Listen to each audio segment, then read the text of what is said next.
일본 대학을 졸업을 하고 그리고 그 시라토리의 영향으로 역사학을 입문한 다음에 그 시라토리 영향을 가장 직접적으로 받은 사람이고 두 분은 가치관을 공유하고 있어요. 역사에 대한 가치관을 공유를 하고 있는데 만선사관을 창안한 우리가 알고 있는 만선 지리역사 조사실 거기서도 같이 활동을 했고 그리고 그 이후에도 계속 같이 활동을 하면서 서로 공감대를 가지고 있었던 학자라고 생각하시면 될 것 같습니다. 시라토리와 스다의 성장 배경에 가장 중요한 건 이거라고 보셔야 될 것 같아요. 뭐 다른 여러 가지 개인적인 것들이 있겠지만 가장 큰 공통점, 둘을 관통하고 있는 공통점이 뭐냐면 두 사람이 태어난 시기를 보시면 돼요. 두 사람은 메이지 구걸이 쿠데타를 일으켜서 집권한 일본 근대 국가의 국민으로 만들어진 사람들이에요. 모든 사람들이 그거를 아주 흔쾌하게 수용하지는 않았지만 적어도 시라토리와 스다는 자기들이 흔쾌하게 나는 메이지 정부가 만든 근대의 가치, 특히 천황주의라든가 군국주의적인 확장 정책이라든가 이런 거를 몸으로 체험해서 자랐습니다. 그러니까 다른 방에서 오늘 이건희 선생님이 교육치거랑 관련한 발표를 하실 건데 교육치거를 매일 외우면서 학교를 다닌 사람들이에요. 그러니까 교육치거라는 게 천황에 대해서 배례를 먼저 매치하게 하고 그리고 그 내용을 암송을 하다 보면 계속 자기 증명이 되는 거죠. 예컨대 이제 우리 어릴 때 국민학교라고 할 때 딱 들어가면서 국기에 대해서 공부하고 나는 자랑스러운 조국가민족 이걸 한 번씩 하고서 학교에 등교를 했던 기억이 나죠. 그러니까 그런 가치관을 아주 자기가 스스로 수용해서 매일 특히 시라토리 같은 경우는 아침에 일어나자마자 교육식어를 한 번 읽고 일상생활을 시작할 정도로 완전히 에이지 체제가 만들어낸 그 근대의 어떤 체계에 체화된 사람들이라고 보시면 돼요. 근데 물론 다 그렇다는 얘기는 아닙니다. 그 안에서도 저항적인 사람들은 사회주의도 하고 일본 군국주의에 반대하는 운동도 했다고 보시면 될 것 같습니다. 이 사람들이 스다와 시라토리를 보시면 고대사 인식이 바뀌어요. 예컨대 시라토리 같은 경우는 맨 처음에 고조선에 대해서 상당히 긍정적이고 한국과 관련이 있는 것으로 인식을 하다가 특히 고구려 같은 경우는 한국사라고 자기가 자기 입으로 이렇게 정확히 지정을 합니다. 그리고 또 한 가지는 민족에 대한 인식인데 한국과 일본이 동일계통이라고 하는 동일계통론을 주장해요. 언어학적인 분석을 바탕으로. 근데 어느 날 갑자기 싹 2004년 좌우, 그러니까 러일 전쟁이 일어나기 전에 만주에 대한 침략을 계획할 그 당시부터는 완전히 그 말이 사라져요. 고구려는 만주사가 되는 거죠. 그때. 쓰다는 더해요. 쓰다의 고대사 인식을 보시면 쓰다는 어느 때는 일본 서기가 맞다고 하고 어느 때는 고사기가 맞다고 하고 그리고 백자사에 대해서도 초기 기록에 대해서 약간 신뢰하는 척하다가 또 전혀 근거가 없다라고 인식을 하기도 하고 발표집을 보시면 자세한 내용이 자세하진 않지만 대충 내용이 나와 있으니까 참고하시면 될 것 같고요. 왜 계속 오락가락하는 내용을 보이고 있습니다. 적어도 고대사에 대해서는. 그럼 이제 두 가지 우리가 생각을 하시면 될 것 같아요. 처음부터 끝까지 계속 변하지 않는 언설들이 있어요. 시라토리와 스다한테. 그건 민족에 대한 거예요. 적어도 일본 민족은 서구화된 가치를 받아들인.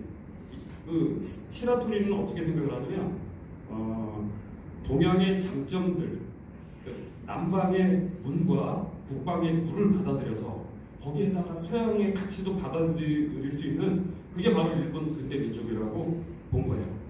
근데 스다는 어떻게 봤냐면 스다는 더 이렇게 약간 좀 거의 조시병 같은 수준이라고 보는데 자기를 서구민족이라고 생각을 하는 거예요. 그러니까 동양적인 가치는 완전히 다 배제하고 우리가 진정한 일본 근대 민족이 되려면 어떻게 해야 하느냐.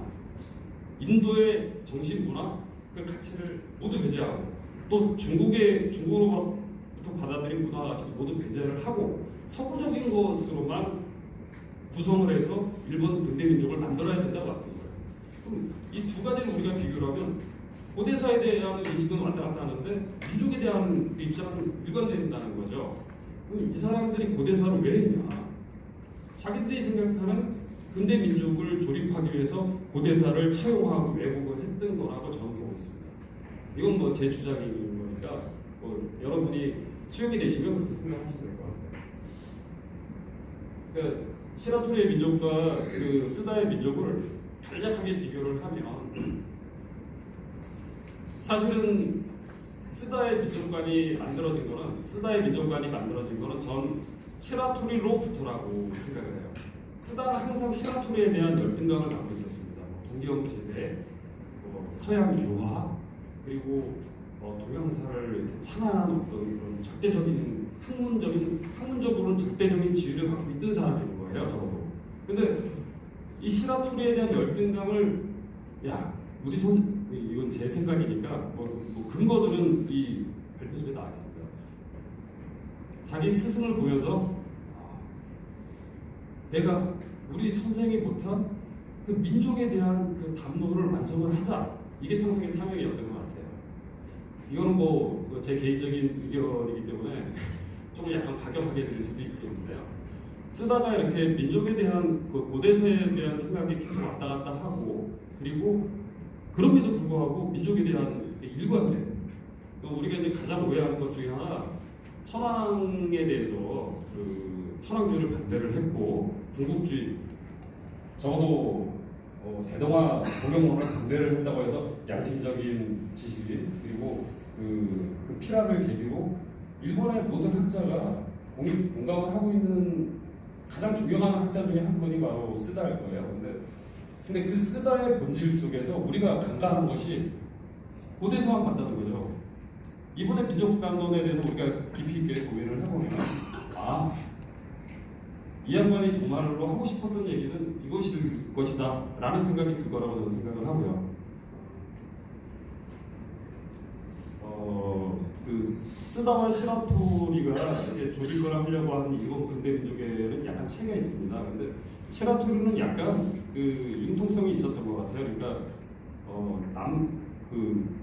남방으로 표현되는 중국을 그렇게 본 건데 그 분과 북방으로 표현되는 이민족 몽골족이라든가 뭐 돌골 뭐 등등 이분들은 이쪽은 무라고 생각을 한 거죠. 그 두 개의 장점만을 결합한 게 일본 민족인데 거기에다가 서구의 어떤 사상과 지식까지 장착을 하고 날개를 달은 그 민족이 바로 일본이라고 봤던 거예요. 근데 쓰다는 동양의 가치는 완전히 그러니까 중국 혐오 이 사람의 그 동아시아 혐오는 뭐 대단히 유명합니다. 근데 결론적으로 제가 하고 싶은 말 중에 가장 중요한 핵심은 그거라고 제가 말씀드릴 수 있는데 쓰다가 만들어낸 고대사는 일본의 민족을 조립하기 위해서 만들어낸 고대사라는 거예요. 그거를 왜 한국의 고대사를 하시는 분들이 그대로 차용을 해서 쓰고 있는지는 좀 약간 의문스러워요. 제가 고대사가 아니라 이런 말씀은 좀 드리기 힘든데 쓰다의 고대사를 볼 때는 쓰다가 쓴 고대사 텍스트만 보지 말고 민족이랑 관련된 모든 텍스트를 좀 이해를 하고 보시고 그리고 나서 쓰다를 차용을 해도 저는 뭐 그럴 때는 차용을 해도 뭐라고 말할 수 없다라고 생각을 해요. 그런데 이 사람의 핵심 담론인 민족에 대한 부분들을 사상을 하고 고대사 텍스트만 본다는 건 저는 좀 약간 문제가 있지 않나 생각합니다. 제가 아주 짧게 이 발표를 마치도록 하겠습니다. 이에 대한 토론으로 한국 신문대학교 이혜진 선생님이 토론해 주시도록 하겠습니다.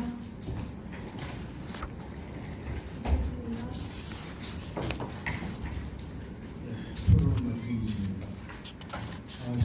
지금 제가 다른 사람 토론을 맡기면은 미쳐날까봐 핵심이 뭐인 자본순 상황에서 도움으로 커버를 하시려고 그런 것 같은데 희생이 헛되지 않길 바랍니다. 그래서 본격적으로 들어가면 이렇습니다. 이 본 발표는 시라토리 부각이 지난 스다 소비지 연구가 정치적 목적과 근대 일본 민족의 인세계를 거짓을 일삼으면서 전에 실증적이지 않은 것들을 논쟁하는 데 중점을 두고 있거든요. 이 의도 자체는 심리사학 청산 연구론에서는 이번 특수회의 목적에 정확하게 부합할 겁니다. 그렇지만 연구 성과는 의도만 가지고 평가할 수 있는 게 아니지 않느냐. 그래서 의도를 인정받을 수 있는 만큼 근거와 논리를 갖춘 성과를 내야만 의미를 갖출 수 있다는 차원에서 이 토론을 진행해 보고자 하는 겁니다. 이런 측면에서 보자면 우선 발표문을 발표자가 전달하고자 하는 의도부터 확실하게 부각시켜야 되지 않냐는 겁니다. 그렇게 보면 지금 발표문의 구성이 적절한지 여기서부터 좀 의문이 들어요.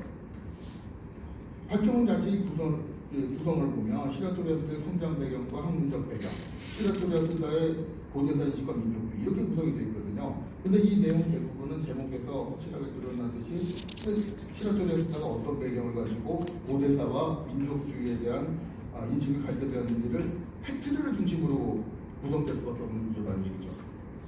이렇게 되면 이 윤곽을 여태까지 다른 사람들이 언급을 해오지 않은 게 아닌데 그럼 여태까지 많이 언급되어 온 것과 이 장우순 군생이라는 발표자가 새롭게 발표한 내용이 뭐냐, 이게 구별이 잘 안 되는 경향이죠.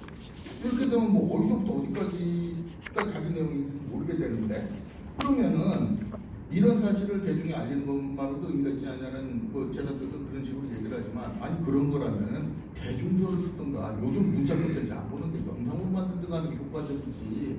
사실 대부분의 사람들은 들으면서도 무슨 말인지 모르는 논문으로 이런 내용을 하는 건 좀 적절하지 않지 않느냐 하는 측면에서 의문을 제기를 하는 겁니다. 그리고 두 번째는 이 발표자의 이 논지, 이 발표문 2장에 해당하는 여기서 이제 핵심적인 거라고 얘기하면 시라토리아 스다의 성장 배경과 한국인 배경에서 이건 바로 정치였다, 배경이 이렇게 결론 지거든요. 그럼 이 얘기는 결국 정확하게 이건 뭐 정장편 말씀하시라고 돌려서 얘기했지만, 아니 이 작자들이 결국은 당시 일본 기득권들의 앞잡이 역할을 했다는 데 불과하지 않느냐는 겁니다. 그러면 이거 학자로서 이거 인간 취급해줘야 됩니까? 그거 인간 말종 수준인데 이런 작자들한테 근대 일본의 동양사를 개척한 선구자, 일본 근대 역사학자 중 가장 빼어난 학자 있다고 얘기가 왜 나왔겠냐고요. 이거 있다고 얘기한 놈들의 의도가 있는 거 아닙니까? 그러면 이런 맥락이 되면은 시라토리아 스다가 어떤 논리를 개발했느냐 이런 것보다 이 기작자들이 있다고 소리를 하게 만들어준 일본 기득권층의 의도가 뭐냐, 이게 더 중요하겠죠. 이 인간들 어차피 앞잡이 대변인이에요. 그 인간들이 원하는 얘기 조작했었는데, 아니 그러니까 당연히 발표문의 얘기가 앞뒤가 안 맞는다, 근거가 이상하다, 이상할 수밖에. 그건 목적 자체가 그 인간들이 원하는 얘기를 해주는 거였지, 근거와 논리는 껍데기로 갖추는 건데 이게 잘 갖춰져 있으면 그게 이상한 거 아닙니까? 그럼 어디가 더 중요한 거냐 이거예요.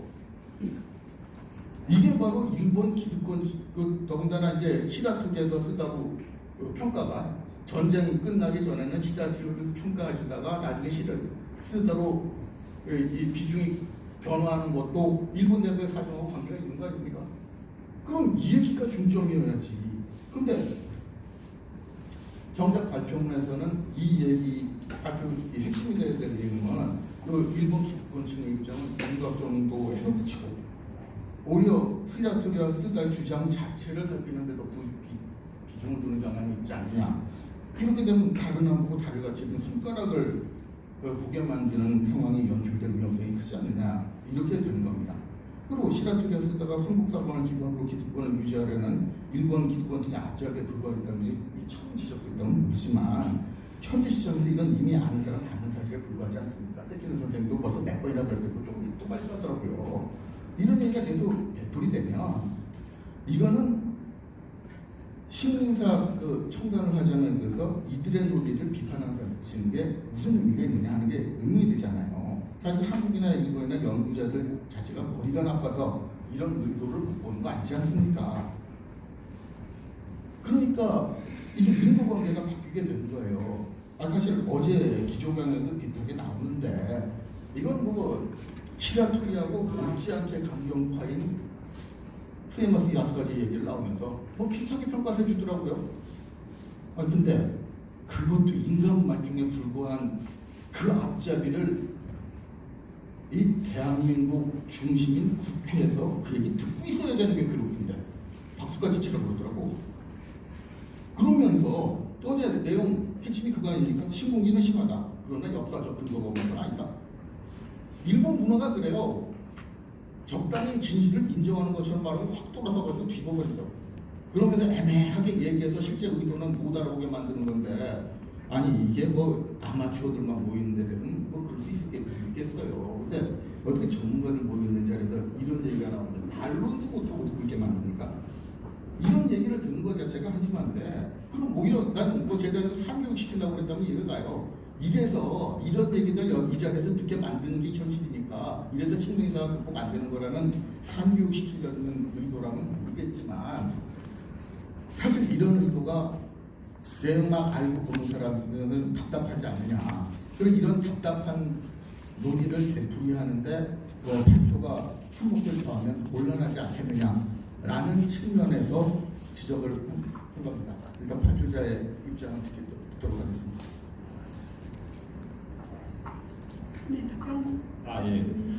제가 그 일본 사회 구조에 대해서는 그 전에 그 발표한 논문도 있고요. 그 게재를 한 논문도 있고, 그리고 이 컨퍼런스를 통해서 일본 사회 구조와 이런 그 이진 선생님이 말씀하신 대로 그런 앞잡이가 돼야만 했던 그런 사정에 대해서는 상세하게 논술한 적이 있습니다. 그것들을 계속 그 되풀이하는 것이 될까봐 최대한 그 부분은 생략을 했고요. 선생님이 말씀하신 대로 개설서를 쓰거나 뭐 교양서 정도 수준의 책을 쓰지 왜 이렇게 하냐. 그 선생님이 그 지적하신 건 어느 정도 이제 타당성이 있어요. 그러니까 남이 일반적으로 계속 논의되는 것들을 제가 착안한 건 그거죠. 그러니까 왜 고대사를 왜곡을 하느냐, 그 목적과 원인이 어디에 있느냐에 대한 건데, 전에 제가 발표한 논문들과 연결을 시켜서 보시면 뭐 그거는 좀 드러나지 않을까 이런 생각이 들고요. 특히 그 민족과 민족 만들기와 민족 담론의 생성 과정과 고대사를 여겨서 논술한 건 아마도 그 학계에서 아직까지는 제가 보지 못했고요. 제가 뭐 민족에 대한 담론을 따로 연구한 책, 연구한 그 연구 저술이나 논문들은 많이 있습니다. 그리고 따로 또 고대사에 대해서만 한국 고대사 그리고 일본 고대사에서 이렇게 비판하거나 그 논술한 책들이 되게 많은데, 그 두 개의 연관관계를 한국에서 쉽게 접목하지 못하는 것 같아서, 특히 지금 오늘 같은 자리에서 일반 청중분들 계시는 자리에서 좀 제가 얘기를 하고 싶었던 부분이에요. 그러니까 고대사 외국과 민족을 연결을 시켜서 바라보자. 그러면 답은 좀 단순해진다.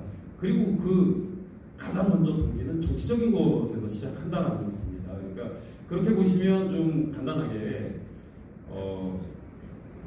이제 아주 복잡한 그 사상적인 변화와 그리고 논의들이 있지만 단순하게 보면 그렇게 얘기를 할 수 있지 않을까라는 생각이 들어서 발표문에는 그렇게 썼고요. 이거를 제가 그 만약에 게재를 해야 되는 논문으로 바꾼다면 특히 그 민족 담론에 대해서는 제가 훨씬 더 깊이 있게 아주 세밀하게 분석을 해볼 생각입니다. 답변이 됐는지 모르겠는데 답변이 좀 들 때도 나중에 조정 부입 때 좀 말씀하시고, 제 생각에는 뭐 제 희망사항인데 여기 방청석에 계신 선생님들이 궁금하시거나 이런 것들 있으면 충분히 시간을 좀 주셨으면 합니다.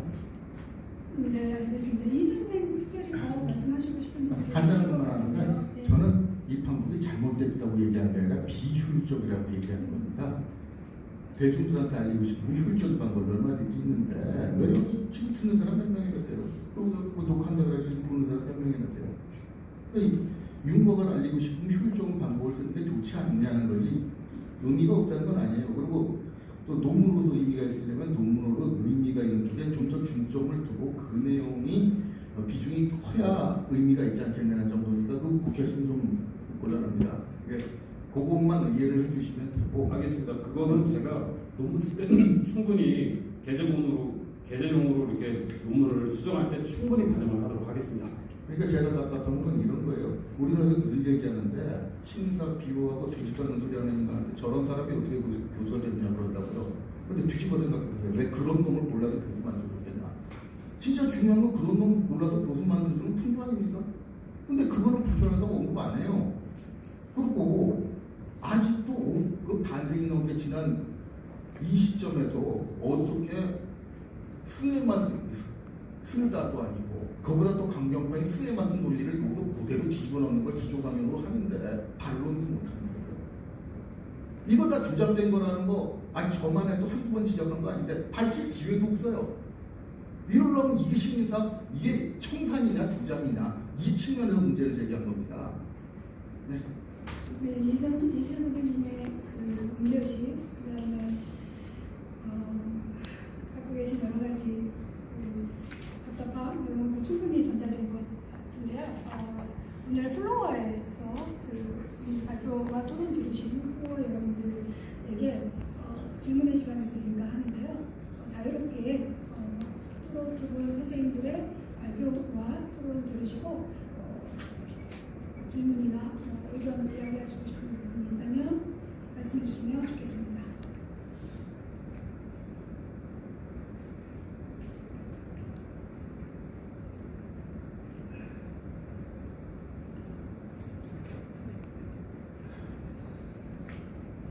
네.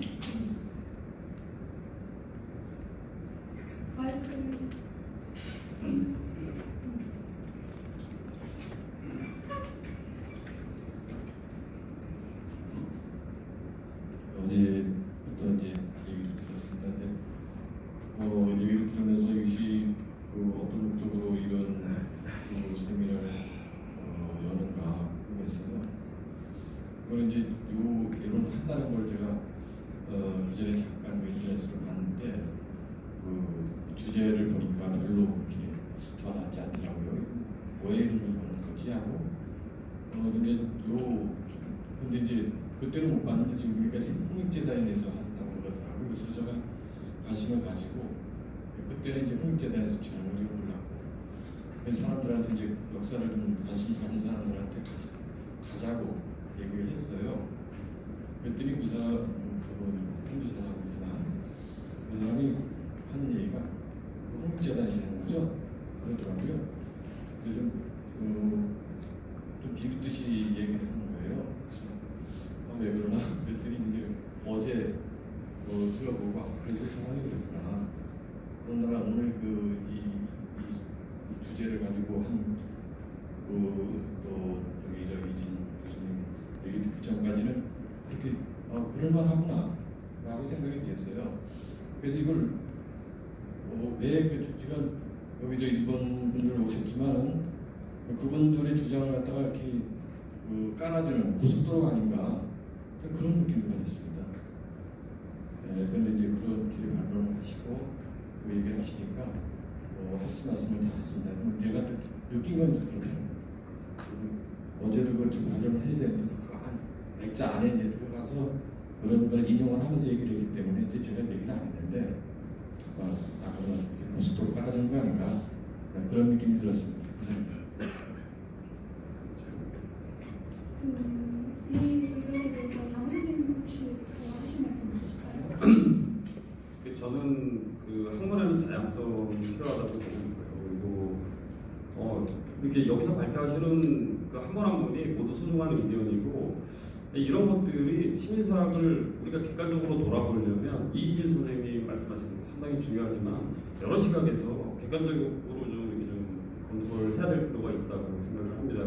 어제 정영국 선생님이 말씀하신 게 기억이 나요.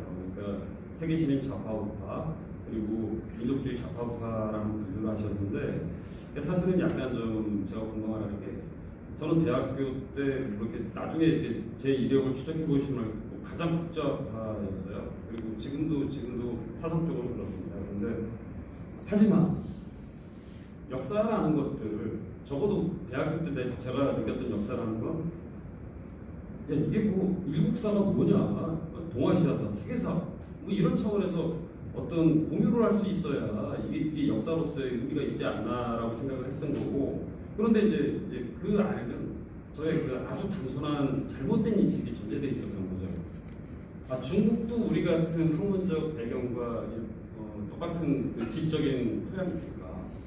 그리고 그들과 학문적인 교류를 할 때 똑같은 차원에서 교류를 할 수 있는지, 혹은 일본과 혹시 그럴 수 있는지, 일본이 정말 전쟁에 대한 정말 진정 어린 반성을 언젠가 할 수 있을지, 이런 것들을 전제하지 않고 우리의 토양만 가지고 그런 논의를 한다는 건 내부적으로는 충분히 가능하지만 동국공정을 바라보거나 독도를 계속 자기네 땅이라고 여기거나 위안부 할머니가 존재하지 않았다고 거짓말을 하는 그들과 얘기하기에는 약간 좀 우리가 이제 대외적인 것과 대내적인 것으로 나눌 필요는 없겠지만, 그렇다고 어제 정영욱 선생님의 4가지 길과 맞다고 보지는 않습니다. 그 학문적인 다양성은 존중돼야 되고 여러 차원에서 논의가 돼야 되겠지만, 적어도 우리가 고대사에 그 영토 문제가 개입이 되거나 혹은 북한까지 영권을 확장하려는 이런 기도는 어떤 식으로든 좀 방어를 해야 되지 않나. 진짜 북한에 대해서 지금 평양까지 한나라 때 진나라 장성이 들어와 있었다라고 얘기를 한다고 하면 이거는 뭐 사실도 아닐 뿐더러 이전에 중국에서 주장은 된 적도 없고 일본의 만선사관이 창조하고 창안한 그 내용들을 그대로 중국에 전달을 하고 그 중국 근대 시기에 그것들이 학문의 주류가 되고 동국공정까지 이어졌다라고 생각을 한다면, 그런 논문은 뭐 잘 쓰신 논문들이 영 선생님이 쓰신 논문이 있으니까 참고하셔도 될 것 같은데요. 이런 문제의식을 좀 가져야 되지 않는가.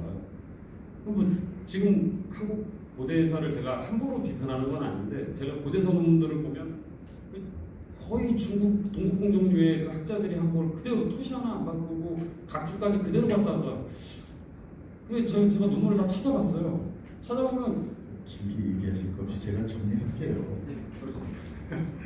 지금 계속 우리 쪽 내부 풍조에만 돌리는 게 문제가 있는 거 아니냐, 저쪽에 반응을 섞어야 되냐 그러는데, 아니, 이쪽에서 저쪽을 갖고 있는 인간들 좀 봤으면은 그 머리 구조가 어떻게 되는지 좀 알아야 되는 거 아닙니까? 알아서 촉구한다고 반성할 놈들 같으면 그런 짓 했겠어요.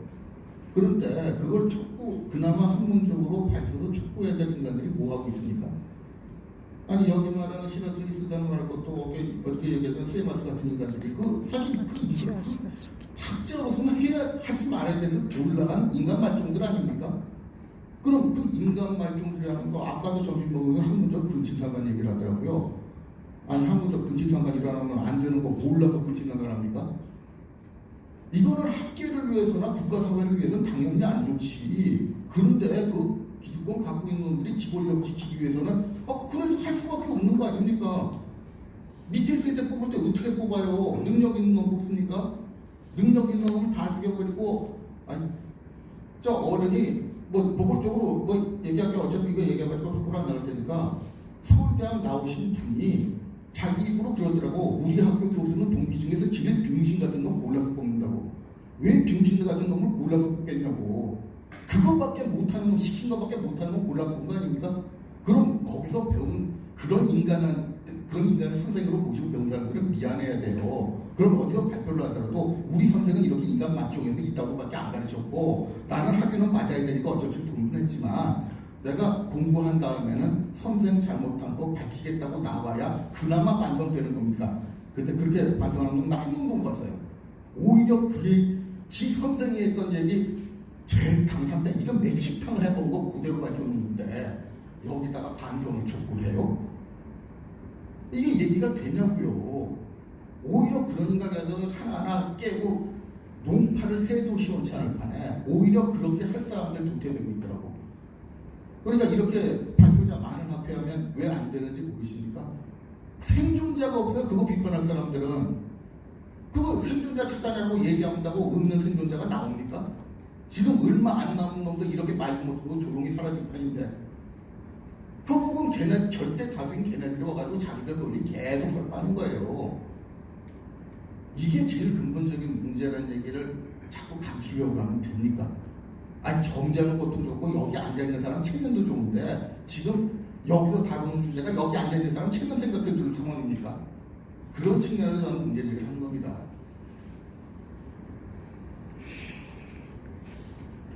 네, 그 우리 사회에 있는 학문 권력이 갖는 여러 가지 다양한 그 문제에 대한 지적을 주셨다고 생각이 드는데요. 시간도 있고 해서 한 분 더 플로어에서 의견 말씀 해주실 분이 있으시다면 받아보도록 하겠습니다.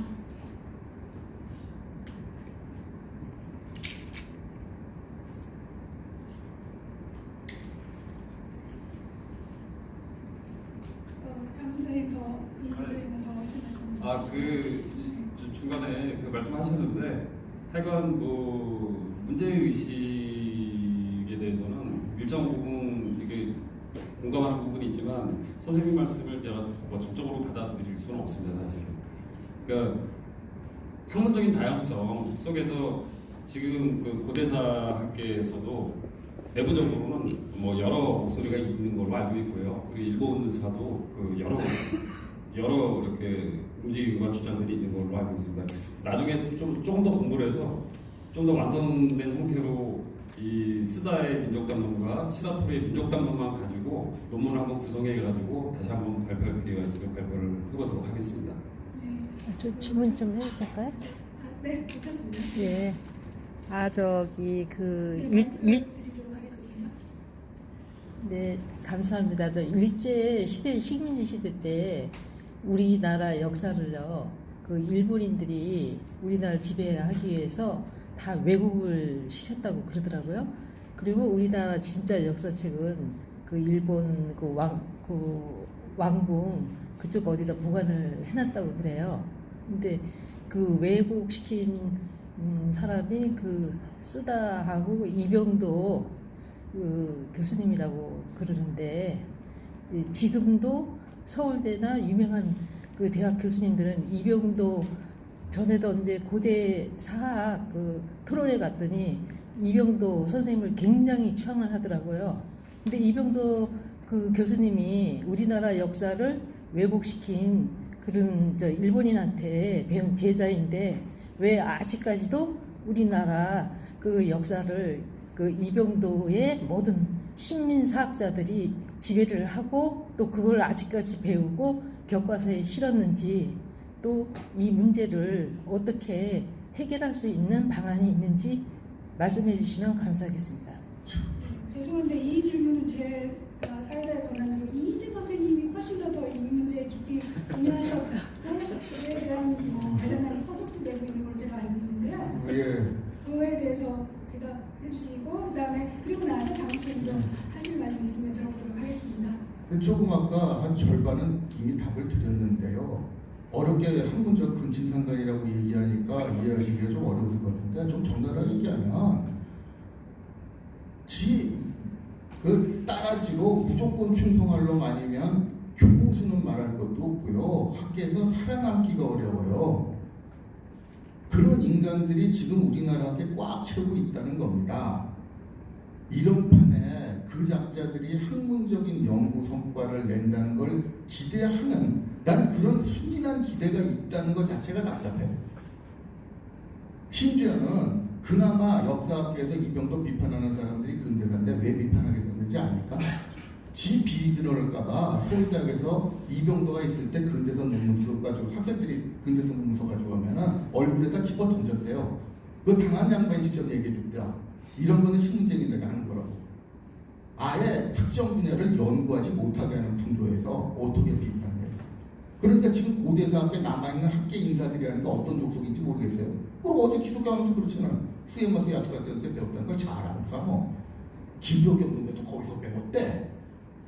아니 김석경은 물론 그것도 이제 주체 사상의 앞잡이 노릇을 해야 되니까 그렇긴 했지만 그래도 김석경은 비파이가 됐잖아요.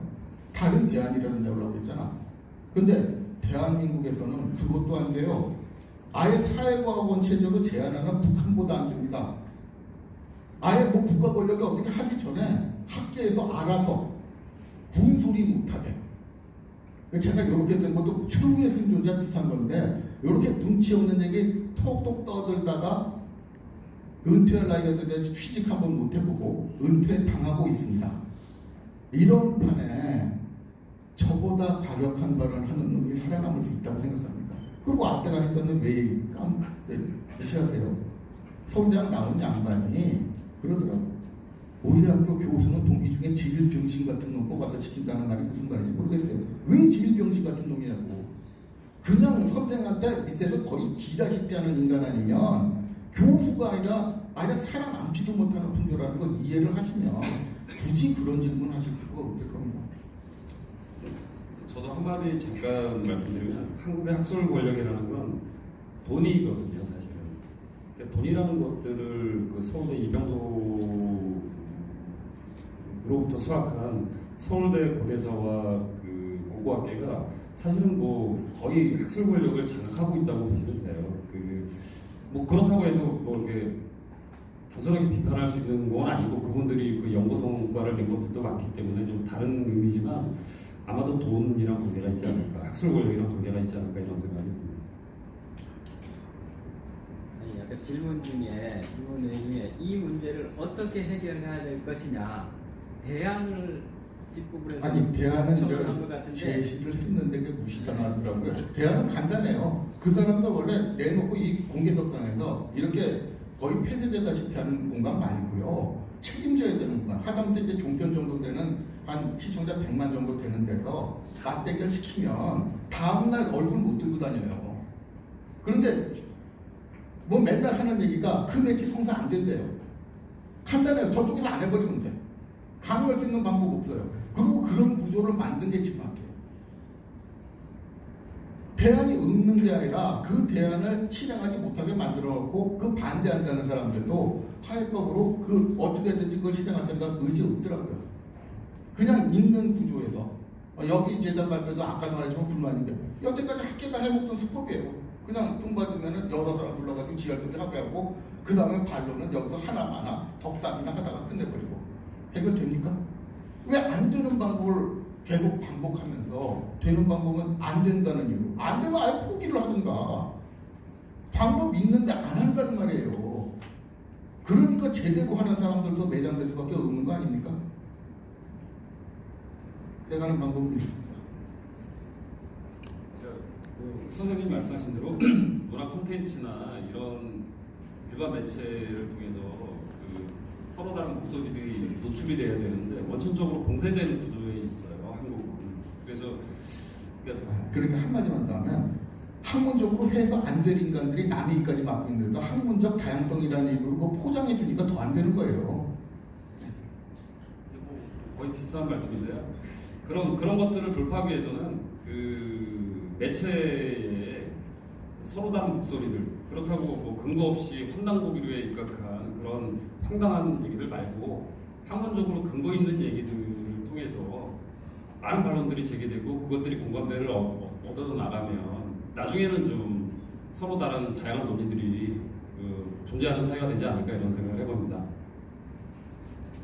네, 적당히 오늘 굉장히 말씀 많이 하시고 싶은 이야기 많으신 것 같은데요. 그러면 한 분만 더 들어볼까요? 마이크 준비될까요?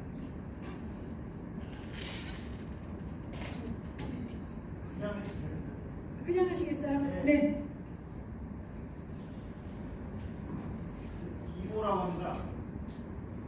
지금까지 이렇게 토론한 것이 나름대로 의미는 있는데 선생님 발표 들으면서 그것이 궁금했거든요.